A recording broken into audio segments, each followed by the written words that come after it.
As you can see, thousands of industrial sockets are being installed in the production line.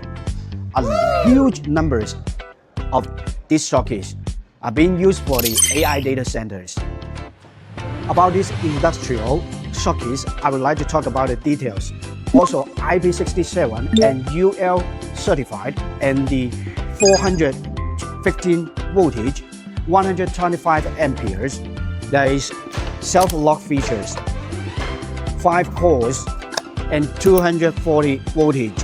What is the function of this box? I'm gonna show you. It's easy to install in different environments or applications. This is 6 o'clock directions. It depends on the industrial plug.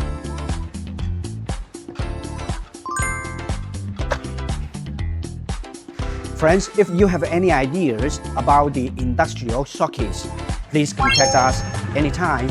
We would like to share our views on the products with you.